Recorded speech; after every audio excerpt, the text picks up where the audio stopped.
So good evening, everyone. Welcome to the first of the ACT Fall Lectures series. And I'm pleased to be able to welcome Marko Peljhan this evening, our first guest, and someone whose work I've admired for some time. And I'm very glad that he was able to come.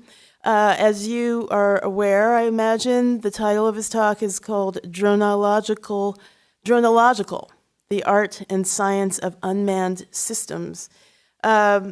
This is, I'm looking forward to finding out what this is about, but one of the things that attracted me, so I say this is about, been working on finding out what exactly this is about. I'm curious, though, about the historical dimension that's referenced in terms of more than 100 years of these kind of, some form of aircraft without humans. So anyway, we'll be hearing more about that from Marko. He's currently co-director of UC, University of California Institute for Research in the Arts, and he's also the director of MAT Systematics Lab, holding joint appointments with the Department of Art and the Media Arts and Technology. That's what MAT stands for, graduate programs at UC Santa Barbara. He's been a board member and international coordinator of the Space SI Center of Excellence for Space Sciences and Technologies, and was the flight director of the Microgravity Interdisciplinary Research Program from 1999 to 2009. He has exhibited in more than 15 countries, including at the Venice Biennale, Documenta, Manifesta, Ars Electronica, Museum of Modern Art, PS1 in New York, the Lyon Biennale, and the Yamaguchi Center for Arts and Media. And so I am very happy to welcome Marko Peljhan. Thank you. Thank you, Renee, and good evening on this Monday. Yeah, so my talk today, as Renee said, it's going to be about a very specific topic that I've been interested in for a very, very long time. And I came to unmanned systems through a rather sort of curved path, which was connected very much to my other art and, architecture and systems work, and my love for aviation and all things that had to do with aviation. And when I really started studying the whole area of unmanned systems in the late 90s, I discovered, of course, not only that this is not such a new domain. In that time, it was a kind of an arcane field. It was really a field of research, of engineering research, mostly connected to military research. Very little of this work has ever sort of trickled into the civilian sphere. Some of it through the work of NASA and atmospheric research. But mostly these have been always projects that were very much connected to the bellicose, to the anything to do with armed and unarmed conflict. Of course, in the last few years, the so-called drones have entered the public sphere. They have entered the imaginary.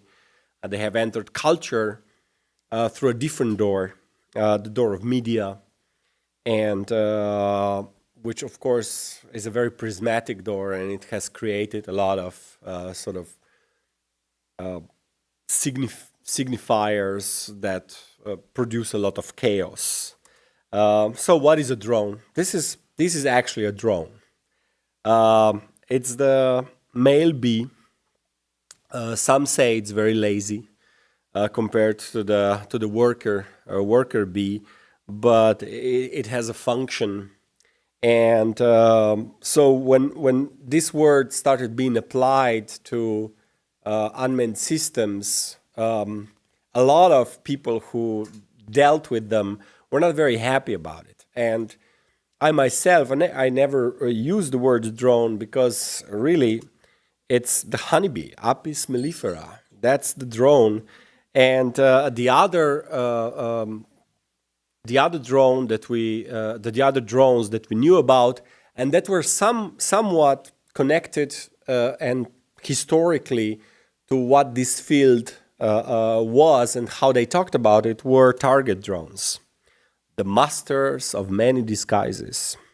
This is the BQM-74C target drone that premiered in the Vietnam War, and in a lot of the histories that we hear and read about unmanned systems and drones, this is mentioned as a kind of a first off and so on.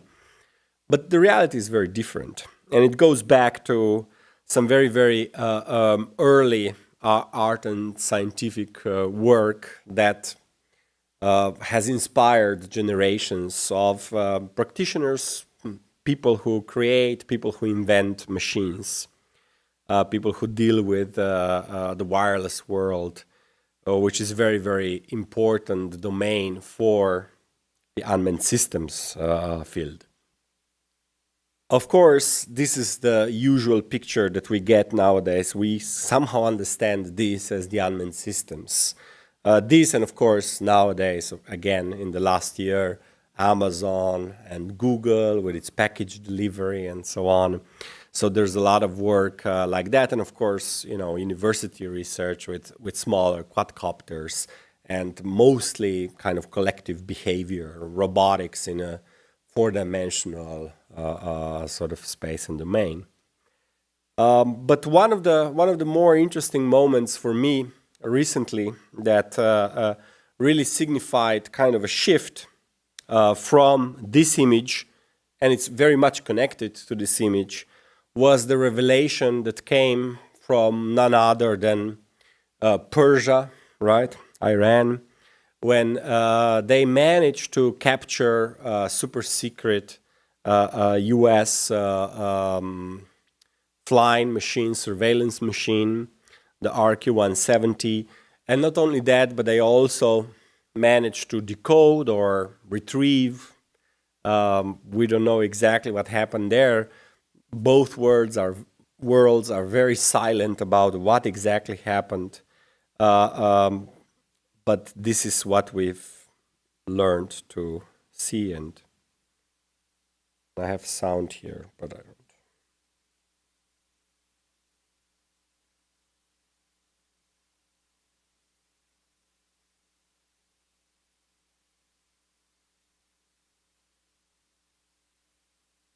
Is my sound on? We tried it before and it worked. میاد در مقابل این آشیانه پارک میکنه. Thank you. و حتی از اینجا تاکسی میکنه، میاد اول با اون پرواز میکنه. اینا دیگه فیلماش هست. پایگاهی که هواپیمای بدون سرنشین RQ-170 از اونجا برخاست و هیچگاه به این پایگاه برنگشت.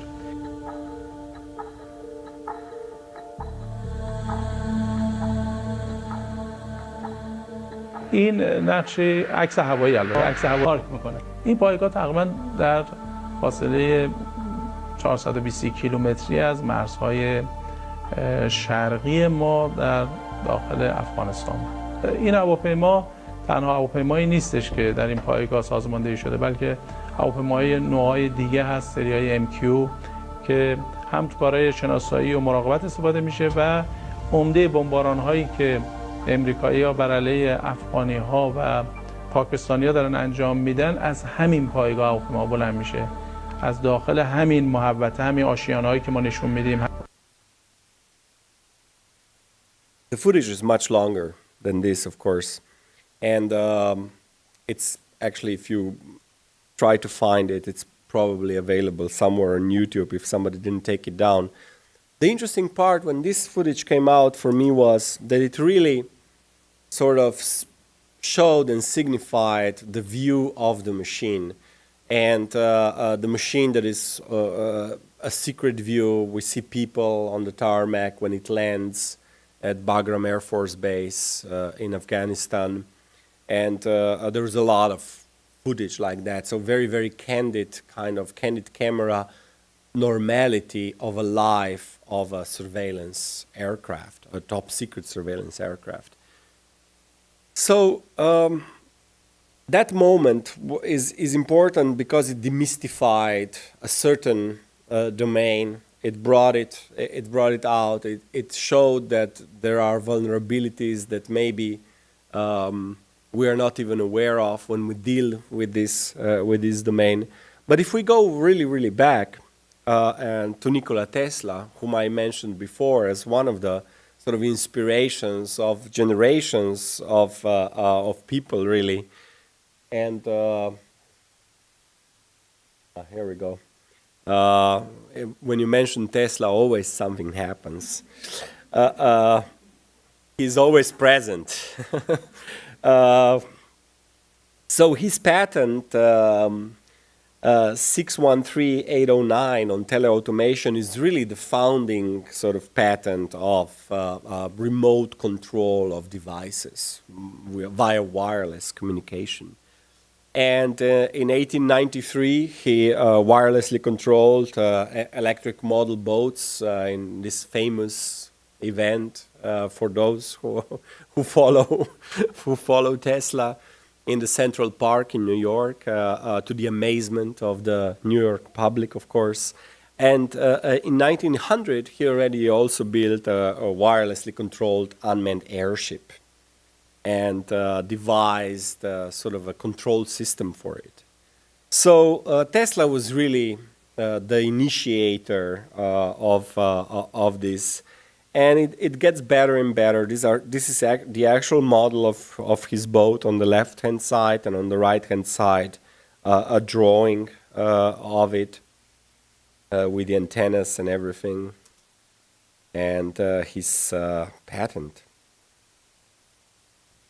Tesla was, of course, a man of patents. This is another drawing, a later drawing of this airship.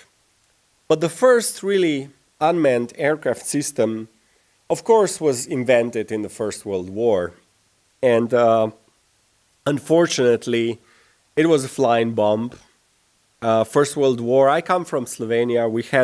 I come from Nova Gorica, actually, originally.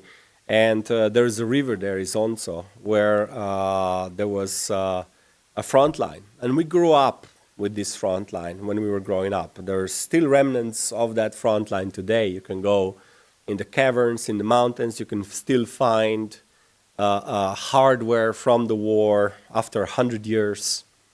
Less and less, of course, because there's a lot of people who go and try to find it. But when I was growing up, this was kind of a daily occurrence. And you just went somewhere and you brought home strange paraphernalia of death and destruction. And this is really, showing a lot where our sort of civilization at the moment, in a way, is. So the Hewitt Sperry automatic airplane, they started developing it in 1914, and the first flight was at the end of the war.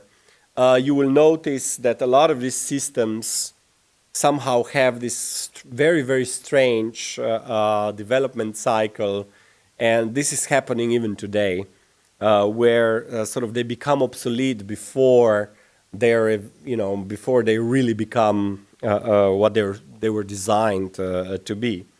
So it had a gyroscope, a barometer, servos to control the rudders and surfaces, and a device for distance gearing. It had a very, very specific flaw, which is not unlike flaws of the First World War. Its accuracy to hit a target was about 3 miles. So this was, yes. In the First World War kind of logic, this was not very, it was still 3 miles, was 3 miles. There was a front line. and but it was not very successful machine. Let's put it so. The second machine that I'm gonna talk about is the Kettering bug, the Dayton Wright Liberty Eagle. You will notice that the nomenclature of these systems, it gets very interesting. It had a 120 kilometers range. It could carry, again, explosives, 180 pounds of, and 45 were produced, none was used, and it had a substantial failure ratio. So it was not a very successful machine. The paradigm at the time was mechanical, and the mechanics was just not as precise as it should be for this kind of systems to actually be able to work properly.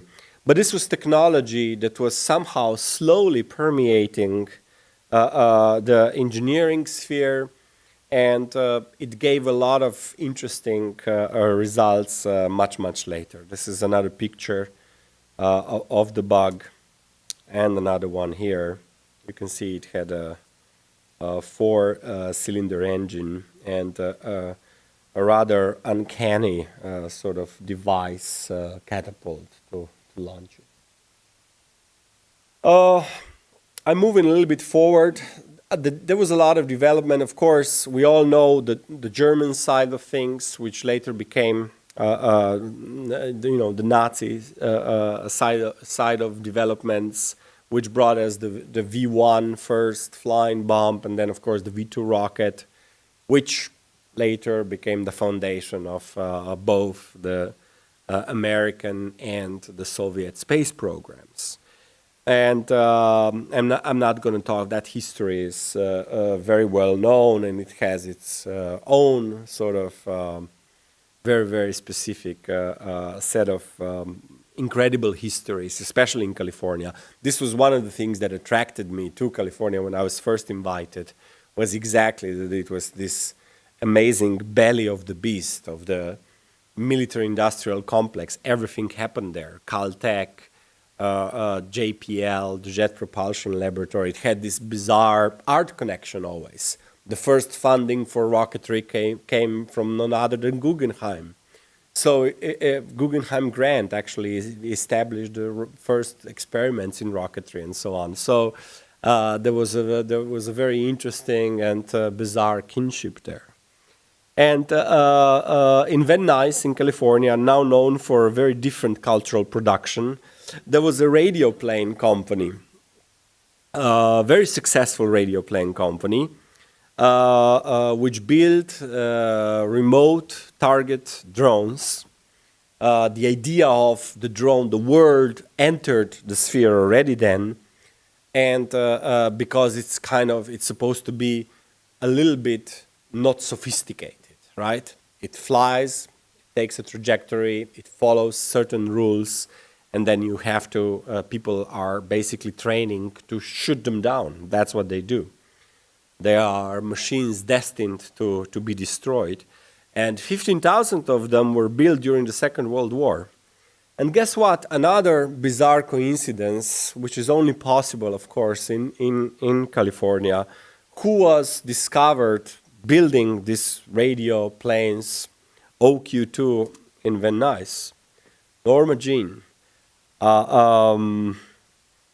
That's the first photo. She was discovered in the radio plane factory and building these machines, and that's how her career started. Later, of course, renamed Marilyn Monroe, and the rest is history. So again, a very interesting cultural connection. So when I was digging this stuff up, it was always very close to my world, which was a world of understanding sort of the systems of the planet and try to somehow bring this understanding forward and, maybe materialize very immaterial concepts about the world. And one of the very early inspirations was, of course, the view from above, view from space, but also from airplanes, from spy airplanes and so on.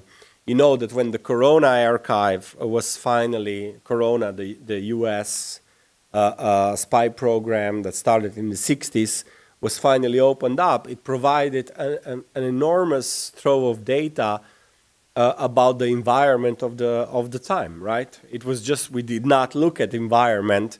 The analysts that were working at the National Reconnaissance Office never thought about the environment when they were looking at those images, but actually now that it was declassified, that data has been used in analysis of the environment. So the interconnectedness is there, and it's sort of omnipresent.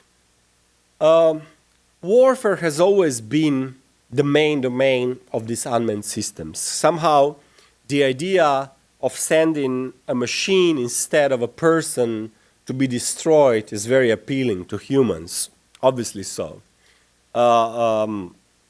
It goes a little bit in a different direction where that machine is the destroyer, right? So then the sort of ethical complexity of the whole issue comes forth. And that's what also really interested me, because the technology itself has a very, in my opinion, a lot of potential for also a lot of uses that are not connected to destruction. So torpedo airships was one of the other things that I found out. Thomas Phillips, British inventor, claimed that for 300 pounds I can make, equip and dispatch at any distance 3 wirelessly controlled airships carrying huge quantities of explosives. Again, it seems this was the main sort of motivation, was to bring a lot of explosives remotely to a very far away place. And unlike a naval torpedo, which British were very familiar with, his aerial torpedoes were reusable, making them very cost effective. This claim has been repeating itself also. Unfortunately, it never works out that if you really study the budgets. Fortunately, you know, in this country we actually can look at the defense budgets quite openly and can learn a lot from them, as also the work of some other colleagues of ours has shown. So he was offering this invention to the British government, and the official representatives were supposed to inspect it in a day or two, because I want England to have command of the air just as she has command of the sea. We know how that one ended, right? So there's kind of a very interesting moment here where a lot of faith is also put into this kind of technology, and that is again a repeating occurrence to this day. One of the most interesting historical moments that I came across was, of course, research and work and actual projects that happened in the 30s and 40s during the Second World War. There was concurrent projects like this in Finland, in Germany, and in the US, but the Finnish really perfected the art and actually succeeded in building a simple and efficient design. Liittopommi means, you know, flying bomb, really, in Finnish, and it was a first system with a TV camera on board, but the most amazing part of it was that it used pigeons for guidance. And so we move from the technological, from the sort of machine part to the biological. Right there is a bio interface, of course, which is sacrificed again. That's the recurring topic. The pigeons were trained to feed by a professor, Nakuri. He trained the pigeons to be comfortable in a harness while they pecked at the target and ate their rewards. When they had learned this, he progressed to training the pigeons to steer their bomb.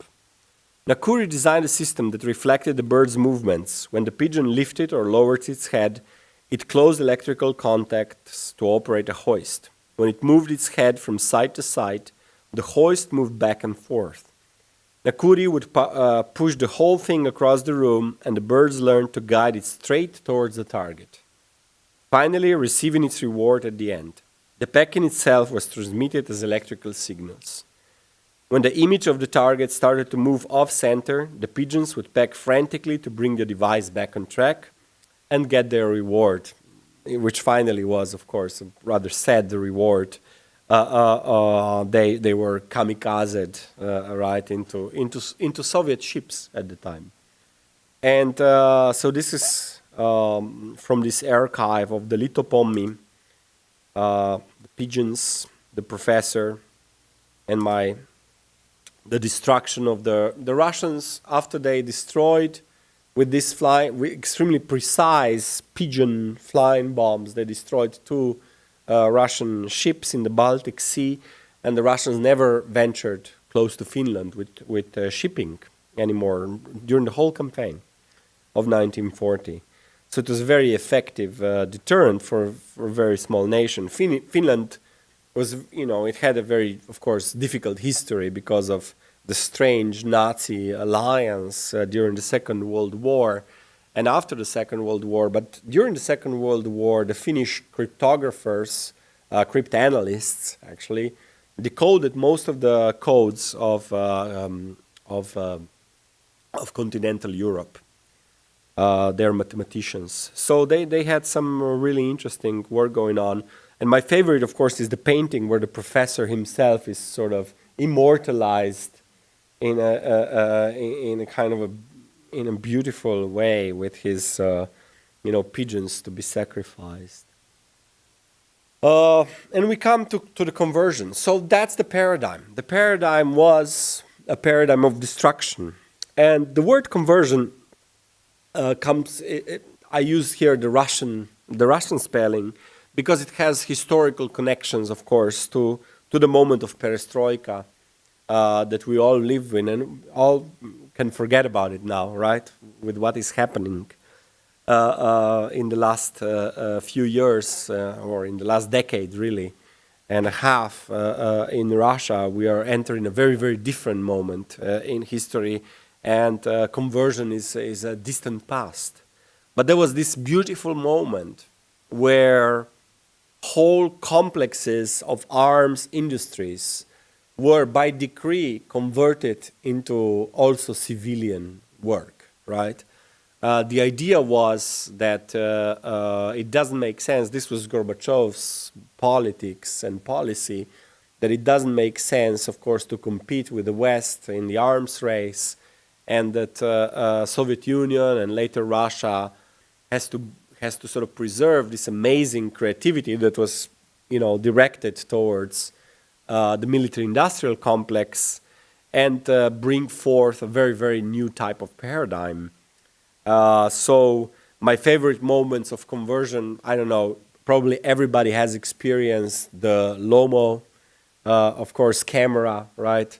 That would have not happened without conversion, the lomography movement, this whole kind of door of creativity opened when Lomo was so-called discovered in the West. But Lomo was, of course, a camera that was produced specifically by the Leningrad optics factory to sort of enter the civilian market once they stopped building sites for weapons and all other kinds of optics. And the other story, which I also really like, is the factory Energia, which some of you might be familiar with, that builds a lot of the Soviet and Russian spacecraft for human spaceflight, started producing these amazing vacuum cleaners, the Energia vacuum cleaners that you could buy with the same logo as the spaceship. And it's a great collector's item and a great moment in history. And it was really studied also in the West. Also, William Perry, Secretary of Defense with Clinton, wrote a huge book about conversion because it was a surprise for the West that Soviet Union could do that and could do it on such a mass scale. Of course, we know how that ended. That period is over today. It's over because it was a very utopical idea. And the world is definitely, as we know, not very happy with this kind of ideas because as we see unmanned systems as a field, we keep sort of bringing warfare and explosives nearby them. And I will show you also an example of my own experience, my own work, how that somehow creeps in all kinds of ways. So I started thinking, the 90s were time of war in my former country, in former Yugoslavia. And I started thinking at the time of war, destruction, everything. So any conscientious human being is sort of obliged almost to reflect this kind of societal conditions, in my opinion. When they happen, especially when they happen so close to you or you're part of them. And it was not very easy to understand, of course, everything that was going on. It's much easier to reflect afterwards, but when you are in it, you try to do your best. And I had this rather bizarre, from today's point of view, idea that that is exactly the time for conversion, and I created a very, very serious project of converting a cruise missile that was at the time being built by a European consortium called the Storm Shadow. And of course, like everything in the European consortia is, Storm Shadow, the British, Scalp, e.g., the French. And this missile, which strangely enough, it was a very arcane piece of knowledge at the time. This was, late 90s. Only the people in the industry were aware of this, and the people who were paying for it, politicians, budgets, large consortia. But this was not, the Storm Shadow development was not at the forefront of the news cycle, let's put it simply. It came to the front of the news cycle many, many years later, 2 years ago during the Libya campaign. That's when the first time these missiles were fired, for a very different purpose than I envisioned. So the Storm Shadow, I built a perfect copy of the Storm Shadow missile. Not only that, I contacted a lot of the companies that were building parts of it, and with a very strange letter that asked them if they would be interested in displaying, the engineers that is, the aesthetic quality of their hardware in an exhibition of design. And some of them sent their security on to me, but some of them sent their hardware. And they did, and we were able to exhibit this. And this was one of the works that I've shown at PS1 in New York at the time. It was a very obscure work. There was actually people writing about it, but it was very difficult to understand that that's real hardware on display, parts of missiles and so on. And my idea, of course, was that this missile should be completely converted from its function and should be used as a free radio media device that would be able to travel at incredible speeds and evade all destruction from the ground and transmit free radio in places where radio was not possibly free. And I created a system, an explanation of how that would look. It didn't work too well from me. When I presented this work at the 2000 Media City Seoul project in Seoul, South Korea, with the implication that these missiles would fly over North Korea. And that got me into a little bit of trouble with South Koreans, which were, didn't want to provoke the North Koreans, and at least they wanted some Slovenian to, mess with the idea of shooting missiles with radio stations and receivers over North Korea. and that the media was talking about that. So that was an interesting moment, and I learned myself. I wasn't sensitive to that. I did not understand that would be a problem at the time. One of the places where I also suggested these missiles be used was Kosovo. So that's how I entered this unmanned world, was through the Storm Shadow project. Before that, I was, in '97 already, I started the project Macro Lab, which some of you might be familiar with, a mobile lab that was traveling around the world for 10 years and was designed to work and sort of look at 3 global systems: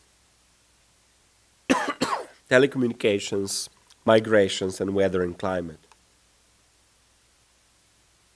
And in the year 2000, which was exactly the same time I actually was building the Storm Shadow in Australia, the model itself. Macrolab was set up on this island in Western Australia called Rottnest Island. Macrolab was always set up in places which had a very, very checkered and difficult history. And Rottnest Island was one such place. It used to be a concentration camp for Aborigines. It then was a war island, a defense. Again, Macrolab was set up on Radar Hill. That was the name of the hill. And after the Second World War, it became this kind of a leisure place for white, mostly white, 99.9% white Western Australians who did not understand that there was a concentration camp for the original inhabitants of their continent on this island. So we brought the lab there and started talking about these things among many others. And it always created sort of a lot of interesting debates. But one of the things that I always wanted is, the lab was full of sensors, mostly environmental sensors. And we were following, for example, whale migrations off the coast. And at the time, I wanted, why don't we build a robotic airplane so we could follow these whales and so on? This was the idea. This was the dream that came, to me at the lab in the discussion with my colleagues. And we started seriously looking into that. So we went from kind of a conceptual phase with the Storm Shadow project, which was called Trust System 15, Tactical Radio Unified System Transport, please. So an acronym, I love them, to the actual development of unmanned systems. And at the same time, I also worked very closely with a Vienna-based organization called Public NetBase, and which at the time, this was the time in Vienna where there was a lot of protests because of the right-wing government. We had Jörg Haider in government at the time in Vienna. And our friends and colleagues were sometimes pretty well beaten up on the streets and so on. There was a lot of police brutality suddenly. People were not used to it. It was a very cozy time in Western Europe in the 90s to a certain degree. And especially in Austria, they didn't have protests. And suddenly they had them. And so we started talking at the time about, well, what would happen, if we had these unmanned systems controlling the police? And then Konrad Becker said, well, let's do at least a project where we completely create a whole story around it, that we actually do have these systems. They are part of a conversion, and we scare the hell out of the police. And we created this project, System 77 Civil Counter Reconnaissance. And not only that, we had an opinion of the European Commission, which we sort of coerced lawyers who were working for the ECIN, they didn't sign it, of course, to create this opinion for us, where the opinion was, well, the citizens of Europe are perfectly allowed to control the forces of order with this kind of technology.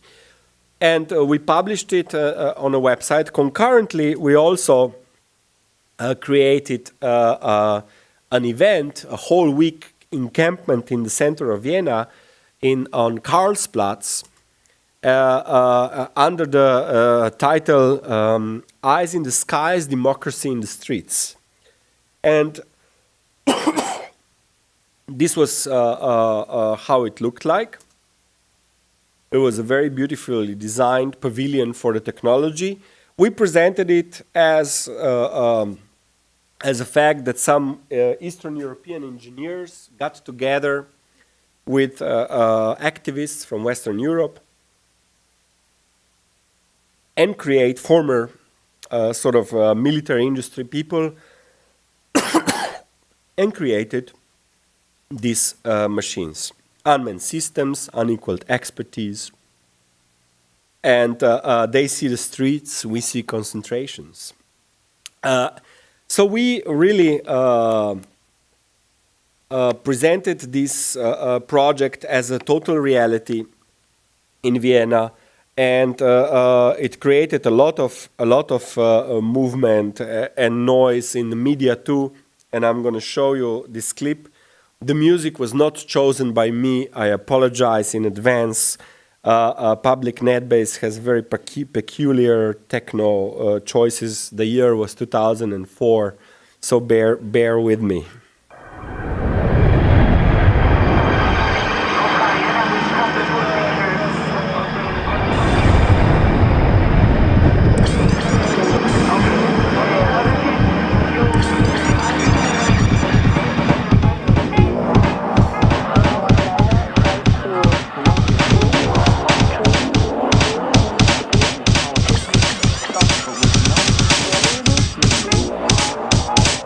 The resolution is from 2000.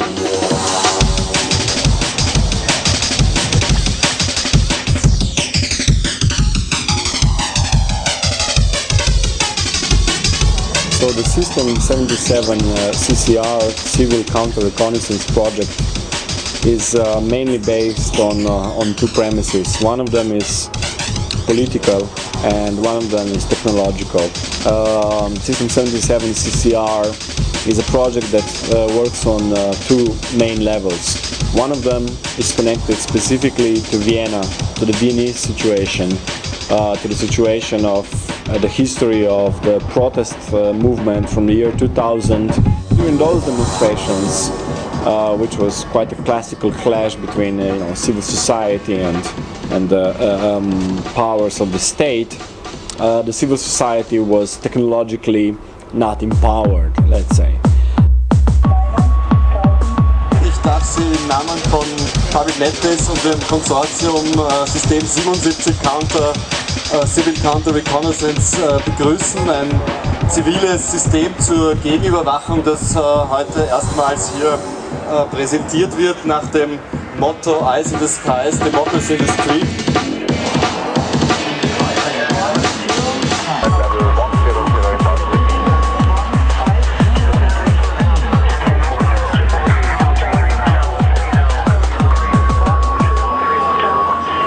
Civil society can equip itself with the latest UAVs and actually carry out grassroots surveillance with the most powerful modern machines.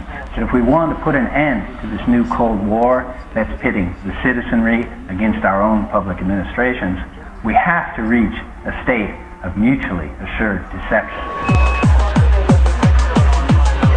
That was Brian Holmes. State of mutually assured deception. Bruder ist nicht nur mehr ein geflügelter Begriff. In Österreich könnten nun den privaten Überwachungskameras tatsächlich Flügeln wachsen und in Form von unbemannten kleinen Flugzeugen am Himmel herumschwirren. Ein Konsortium von Elektronik- und Rüstungsbetrieben nutzt die Aufklärungstechnologie seit geraumer Zeit für private Überwachungsprojekte, um Beweise zum Beispiel bei Übergriffen der Polizei sicherzustellen. Ein Rechtsgutachten der EU gutiert den privaten Einsatz von Überwachungstechnologien zum Schutz der Menschenrechte und lässt diese auch für Kunstprojekte zu. Polizeiarbeit hat sich an Regeln zu halten, ist dem Rechtsstaat verpflichtet. Kunst ist frei. Naja, staatliche Überwachung ist ein Riesenthema. Also ich denke mir, man muss sich immer bewusst sein, wenn ich auf Sicherheit setze und Überwachung, wird es ein Stück weniger Freiheit geben.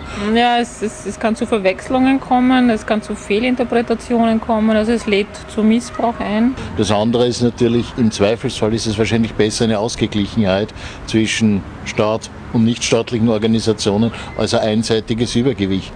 Naja, die es betreiben, halten es für sinnvoll. Ich halte es eher für die andere Form des Terrorismus. Okay, so what we have here is a typical setup for control of a UAV. And on the left-hand monitor, we actually see the typical sort of reconnaissance product that would come out of a UAV.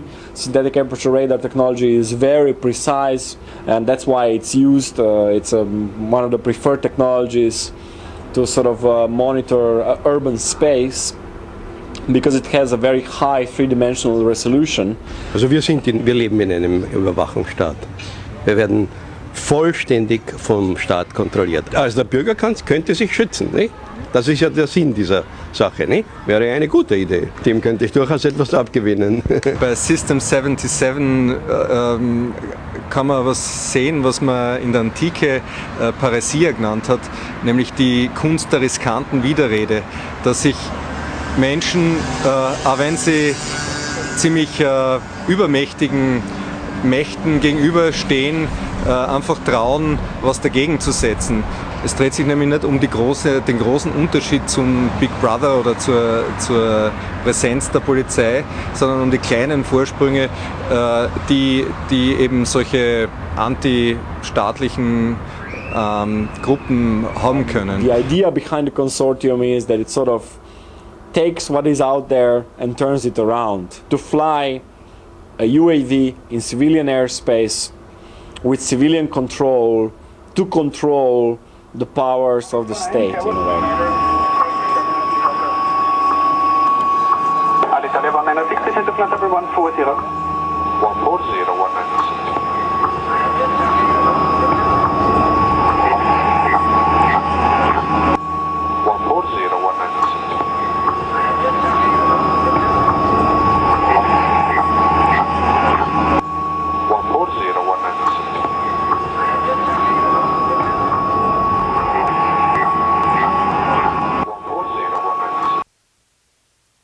So this was the aircraft that we presented at the time, the model of this kind of stealthy machine that was supposed to be flying over Austria.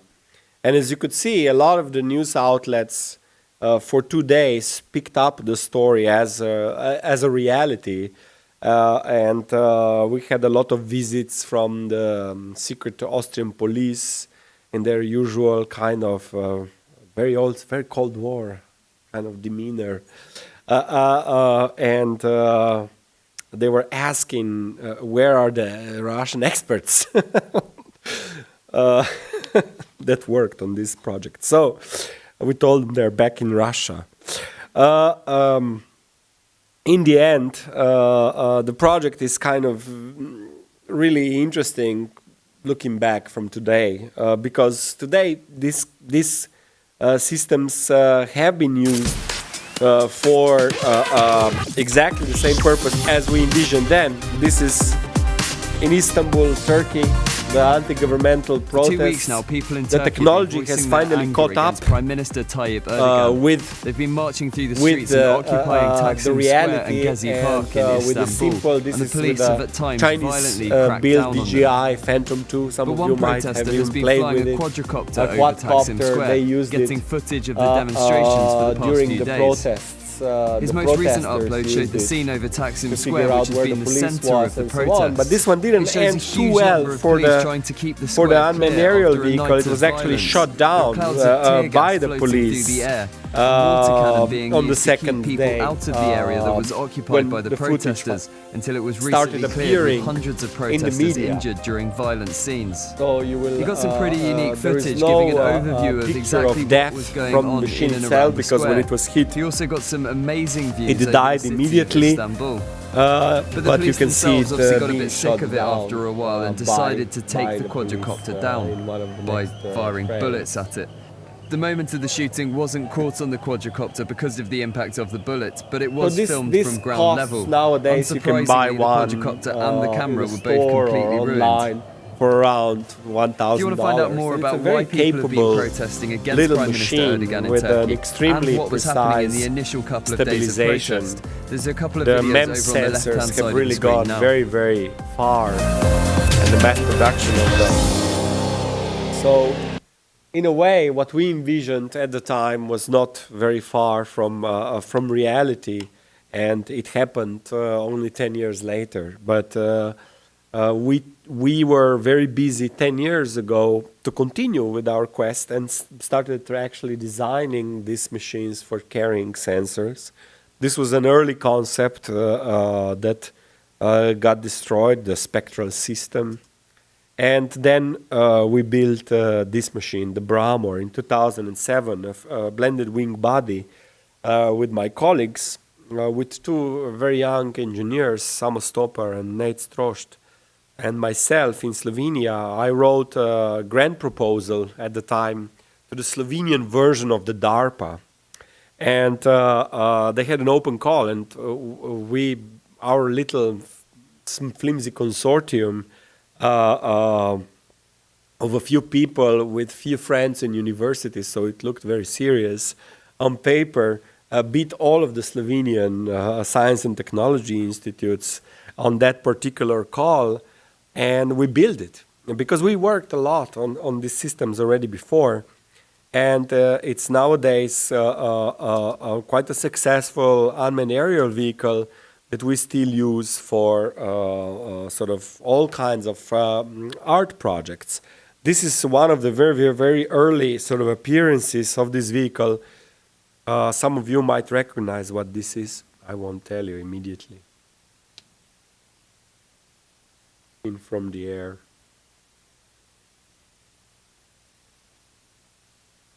Northern Spain.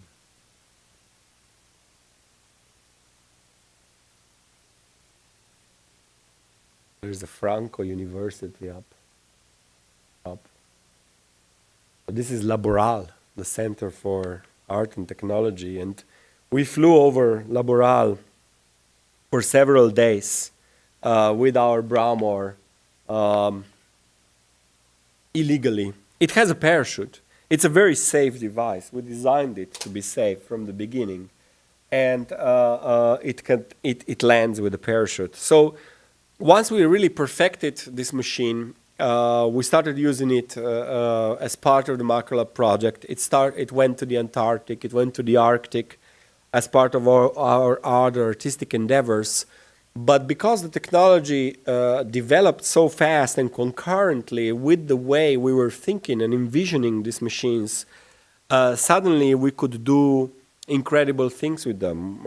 When point cloud algorithms were opened up and people started really using them, and you were able to actually get hold of the software to use point clouds, suddenly you had the possibility to have images that no synthetic aperture radar over hostile environment would ever be able to do, with a centimeter ground sampling distance, and all of this coming from this machine. And we started working a lot with environmental stuff. So suddenly, I had to start wearing a completely different hat because we created a tool that was born from an art project, from the idea of understanding the environment, and then we actually implemented it in the real world on that level. And it's still, this is, for example, a landslide in near our hometown that we mapped for the first time. And a lot of work can be done with 3D modeling, surveying, cadastre mapping. So suddenly, the tool became an extremely powerful sort of tool for imaging the landscape in all possible ways. And of course, you can imagine how you can use it also for example, film production and things like that. This is one of the latest sort of emanations of the Bramor machine. It's called Bramor, and you can do, for example, volume calculations. We have implemented the machine also up in the Arctic to control the mining industry together with the indigenous people we work up in Nunavut, how much they excavate, what they do with that material, and so on. So there is a kind of a lot of utility on the civil society side of things coming out of these machines. And it's very interesting once we really developed them and brought them to the forefront, started using them. The possibilities are limitless, almost, in terms of imaging, right? You can really do incredible stuff with, of course, multispectral imaging, hyperspectral sensors. Because it's a blended wing body, it can carry quite a lot of payload, up to 1 kilo, and we've established endurances up to 3 hours with the Bramor.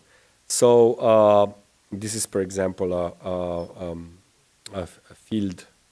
We've done Danube Delta bird counts with our airplanes. This is one of these images. Then you run an algorithm that counts the birds. You don't do it by hand. But once you have an image like this, it's pretty easy actually to do that. We've flown in Antarctica as part of the Macrolab projects. We worked in the Arctic with them when we were traveling in the Arctic, so we could see where the ice flows were. This was our base in the Arctic in Baffin Island, constructed completely out of found parts, except the electronics. But the structure itself was a former DULINE station, a radar station for ballistic missile defense. And we found these parts there and built this our building so we could work there for a few weeks. And this was the image that I used actually to publicize the lecture. This is Nate Trost, one of my colleagues. We were together in the Arctic working with the system. And what we did was really, the land has an incredible, strong importance, of course, for the people of the Arctic. The notion of the land, of navigation, of understanding the land. But they've never, except the shamans, they've never seen it from above in such detail. And when, I mentioned the shamans because when we brought that, this is like the shamans, what you are doing is, the shamans have told us how this looks like. But they still were very, very curious. And it's been a great journey working with the Inuit, using unmanned systems to image the places they know so well, but to bring kind of a different quality to that. We also have a sensor network project up there called Sinuni, which then complements and creates maps. The other part of the Arctic that we are engaging with our systems is the European Arctic. Not only in North America, but also in Europe and in Lapland. Actually, in the next 2 years, we'll be working with reindeer herders with the Sami and using unmanned vehicles so they won't need to, again, sometimes they just need to go in the middle of winter just to check where the reindeer are with the snowmobile and people die and so on. It's kind of a new way of doing things that they used to do the old way. And now we'll introduce a new technological tool, but of course with a lot of stories behind it that we want to sort of come to the front, really, to show that unmanned systems can be used for very, very different purposes. And one of the last sort of things we are currently sort of engaged with which is not in the Arctic, but is in Africa and also in the Galapagos Islands, it's anti-poaching efforts. So kind of preservation is a big topic, of course, and unmanned systems have been mentioned many times, and there were trials and so on. And we've done this kind of work also as part of really an outreach campaign. This project became a company and is now, employing 10 people and so on. So it's a very, very interesting situation also for myself, because suddenly the tools we created almost as an art object, as an aesthetic object, have sort of permeated, have transferred themselves into another domain and live their own autonomous, literally, life on the other side too. And it's a very, very important moment to reflect, in my opinion, for myself too. So in the north, we are, for example, working on the creating contemporary maps of with traditional place names. This is one other project that we are using the Bramor for. In the next few years, we're going to map certain areas with traditional sort of place names. For the first time, they're going to be sort of imaged at such a high ground sampling distance, such a high resolution. So literally, you can, if you fly with the Bramor at around 150 meters, you can distinguish a flower from another flower, a plant from a plant, and so on. It's a staggering amount of data once you go so deep into it. And as I said before, there is another moment with the system where, of course, we are approached more and more also by the side that we have always somehow been in very, very a lot of dialectical discussions with over the years. And one of the institutions that approached us was the Italian army that has done work in Afghanistan. They are building roads there. And of course, people destroy the roads all the time. They plant bombs on them. And what we've worked with them on was a system for detecting change on the roads on the level of a centimeter, right? So they can fly over the same road and they see if something is changed on the road, and then they can go and check what is changed. And it has created all kinds of moral and ethical discussions. Of course, because it was a use nobody ever even thought possible for the system. But on the other hand, again, the knowledge gained from that project will translate into other domains, and that's how we are sort of continuing the work there. And as far as I'm concerned, on the art side of things, the unmanned systems and the knowledge that has been gained of this domain by the people I've worked with, and I still do, has been incredible. And there's a few companies, there's a few groups of people that are actually in this field that are thinking very similarly as we do, and it gives you kind of a hope that there is a change possible also on this level, where these systems are not only designed and used for destruction, but for very, very different purposes. And it's an incredible, this is our anti-poaching work, for example, in South Africa. This is a small video about that effort that is still ongoing. So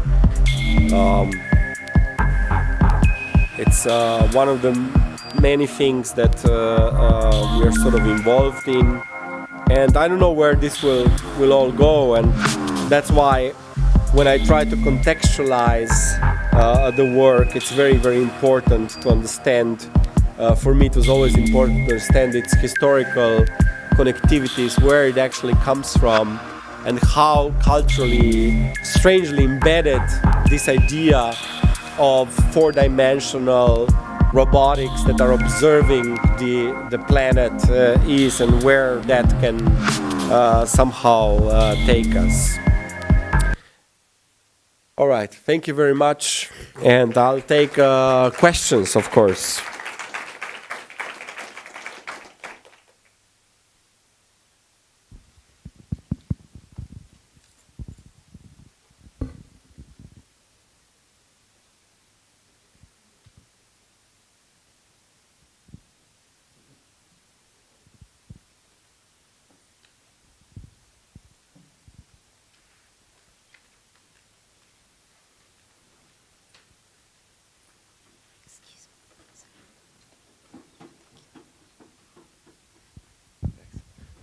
Just out of curiosity, how do you see unmanned drones changing the way, Hollywood films or film storytelling is told? Well, they have already been changing that for a long time. A lot of the Hollywood production uses unmanned vehicles for, camera shots that were usually done by manned helicopters in the past. So it's kind of a big developing industry. Not only the leader in the industry is actually a Dutch company, Camcopter, that has been doing a lot of this kind of work for the last 15 years with remotely controlled helicopters. But now there's more and more autonomy built into them. So it's definitely happening in cinema. The view from above is becoming more normalized and more accessible in many ways. Of course, you're probably aware of all the debates around unmanned systems and their entry into the civilian airspace and what it means for privacy and so on. And those are very, very valid and important concerns. But they are, compared to the level of cameras that we have that are filming us all the time, everywhere, in all buildings, in public spaces and streets and so on, this is completely negligible. And of course, you won't see a lot of these machines being used, in my opinion, for law enforcement on a mass scale, because they are not as simple as they sometimes might seem to be actually, fielded and used and so on.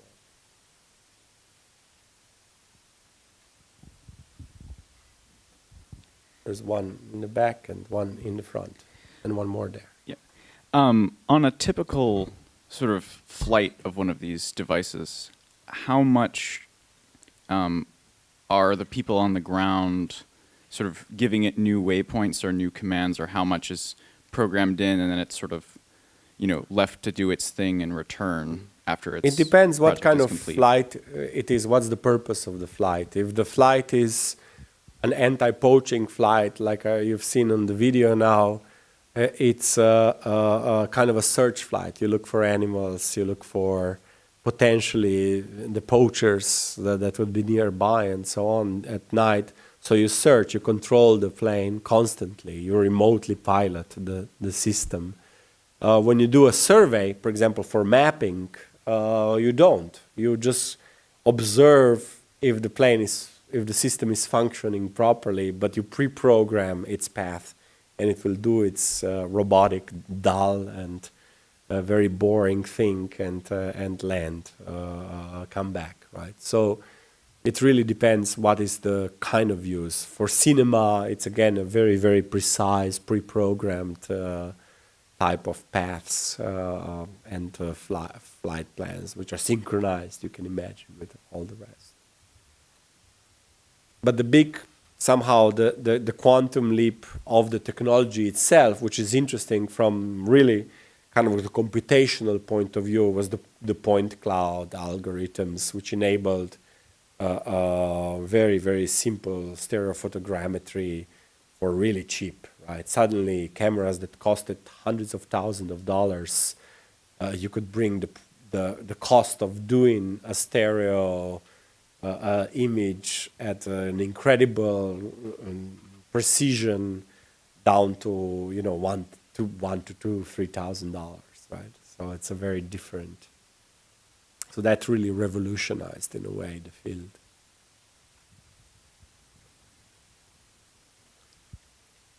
Here.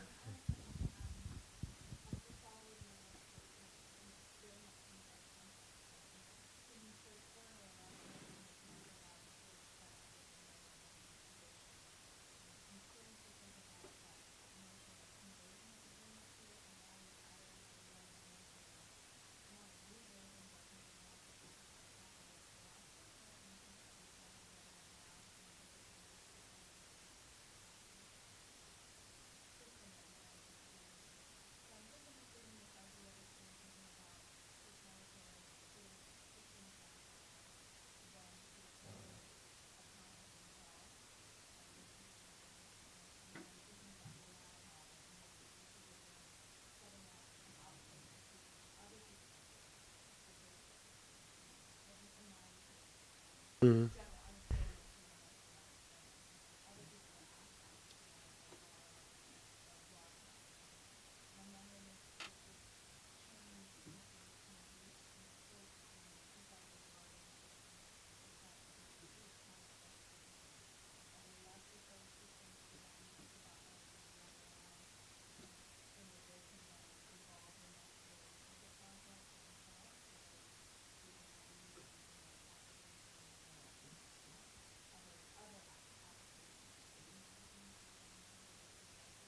Mm-hmm. Yeah. Yeah. I mean, you could call it proprietary on the level that it's kind of a closed piece of technology, right? But the way it's brought into dialogue with the potential users of it, it's still very much lab-like, right? It's more or less, okay, here we have this capability that is quite incredible, and how would you envision using it? And that's how it sort of develops.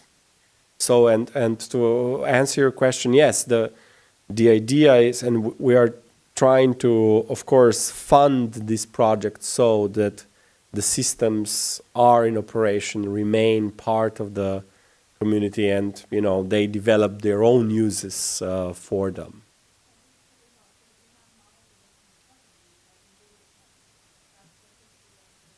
Yeah, yeah.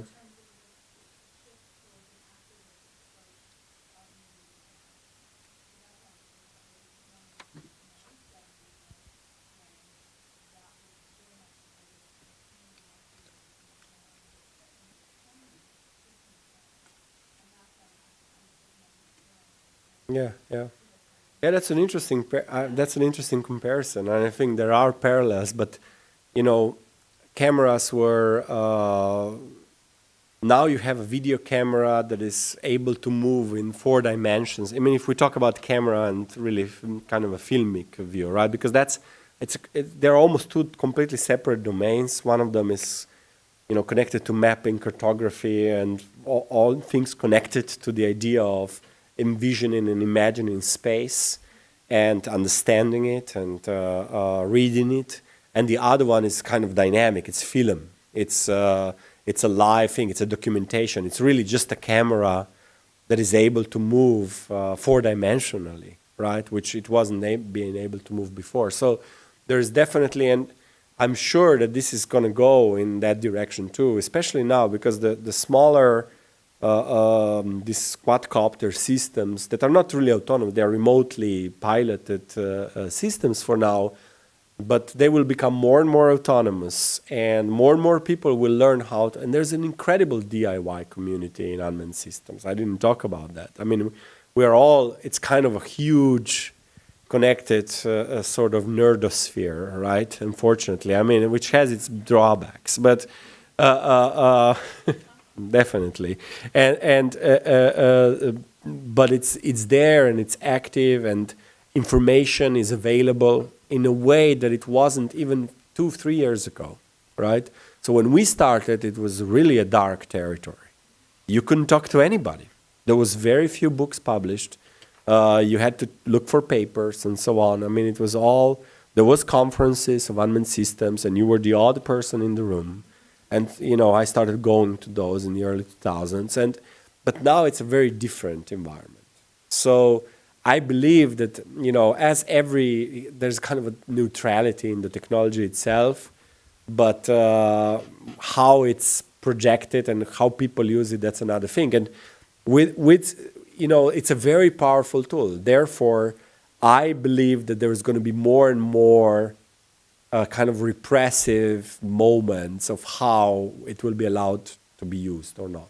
I definitely, that's already happening, you know, in the US especially, even though, you know, people get arrested nowadays and they pay huge fines. They started cracking down on you know, kids flying these things. And yeah, some might do it recklessly and so on. But that just because the US hasn't, for example, put together a legislation about this kind of systems, whereas Canada has, you know, Australia has, Sweden has.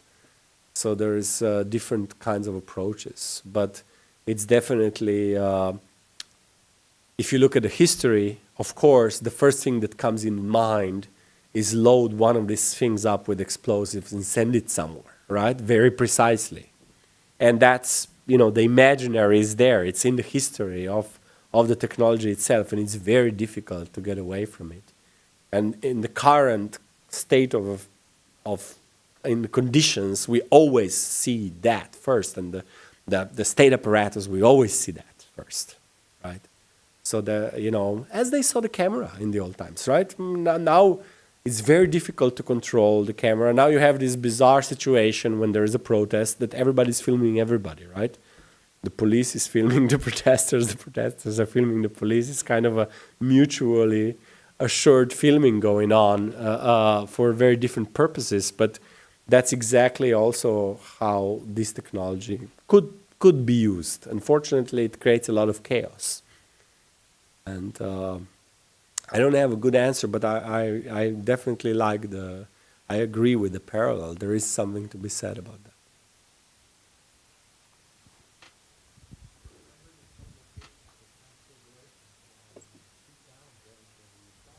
Yes, yeah. There is also a town, I believe, in Colorado, which sells hunting licenses for unmanned systems. You can buy a license from the town, and then you can legally shoot at them. That's just, you know, that's America. Renee?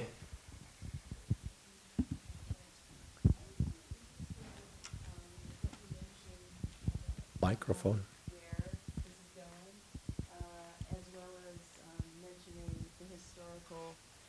Oh, sorry.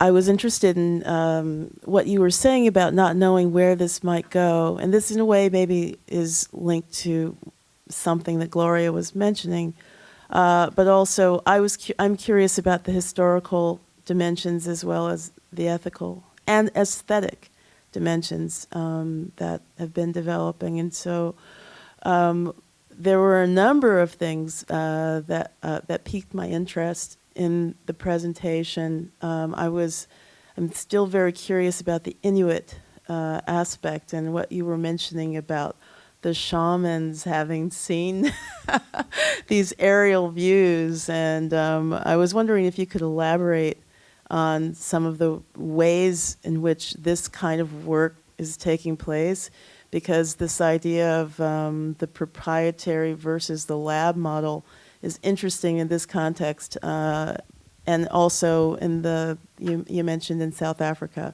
this other work with the anti-poaching. I'm curious about what kinds of formations are developing in this kind of work. Yeah, it's definitely, you know, the technology itself is extremely powerful. by its sheer sort of qualities, right? You could call them. So it's in that way, it's a very, very it's a powerful tool in all senses. You could really project it in very, very different ways, and historically it has been, right? That's what I'm trying to say here. But for example, when we started to working with the Inuit with the Arctic Perspective Initiative, our interest has been always the notion of autonomy through technological kind of empowerment and technological tools. The Inuit culture is a culture of technological invention, that they've been able to survive through the 5,000 years that they've been inhabiting the Arctic, specifically because they were able to master specific technologies and the art of surviving in those kind of conditions. The southern world has completely changed their world too. Therefore, the idea is that their technologies need to sort of adapt too. And that's where, you mentioned the camera, and there's no better stories than how the whole indigenous film industry started in Nunavut with a camera that was bought by Zacharias Kunuk after he sold some carvings.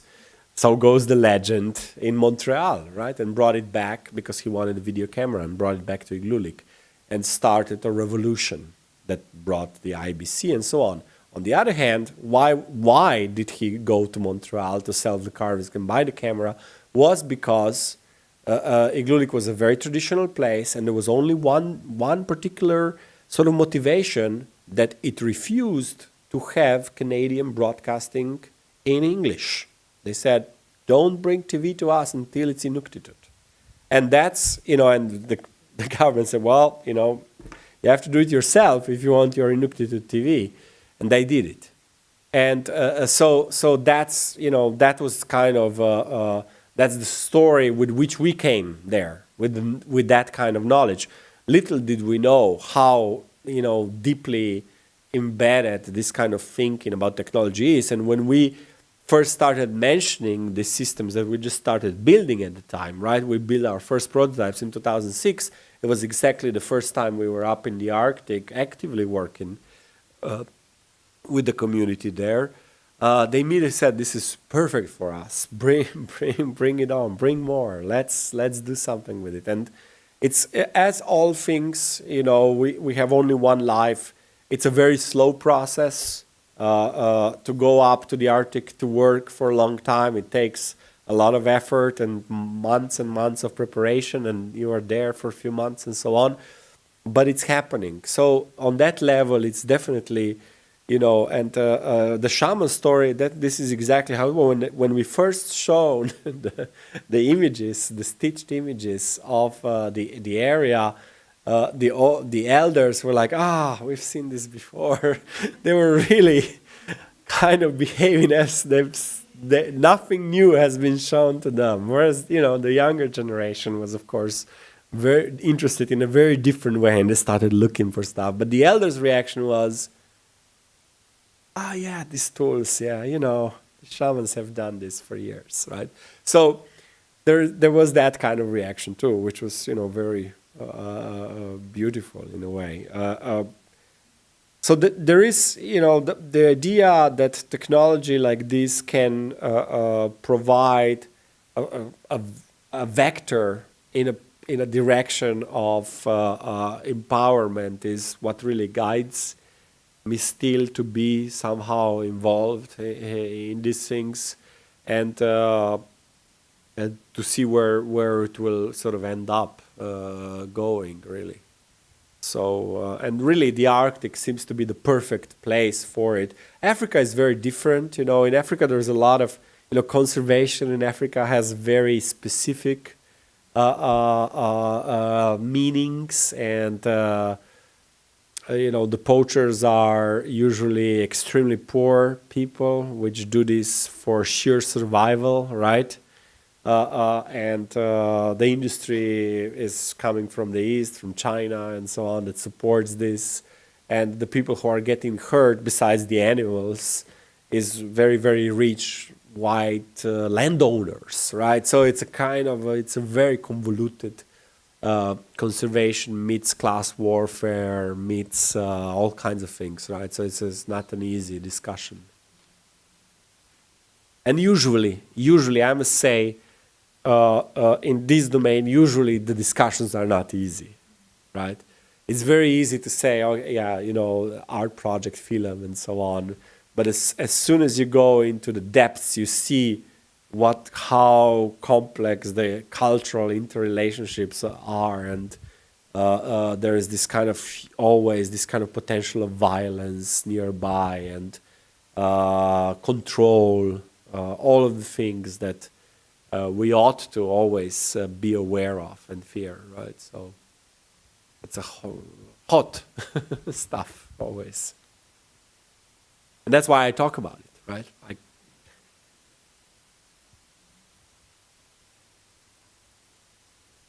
There was one question in the back before, but maybe it's already expired. Do you see the future of drones? Do you see the future of drones in further miniaturization, such that you could target individual drones to assassinate individuals much more secretly, as well as spy on them practically without their knowledge? I mean, the type of drones that you've been displaying are easy to detect and easy to observe, and you know something's being done, whether it's benign or whether it's malign. But we've seen that there are prototypes for very tiny drones that could change the whole complexion of the drone industry and society. I think, maybe in some ways. You know, research at this institution is going in that direction too. And many others around the country and around the world. So the answer is, of course, yes. That's where the part of the effort is going. It's in miniaturization, precision, orientation in closed spaces. It's kind of where the robotics is going at the moment, and it's not a very pleasant place on one level. So, but it's definitely there are each year DARPA has these challenges, of course, and you know they had a few times the DARPA Urban Challenge and Building Challenge where they send these machines inside buildings. So it's already existing. And there is, for example, a Norwegian product. There's a company that builds this really small surveillance helicopter that goes into the palm of your hand.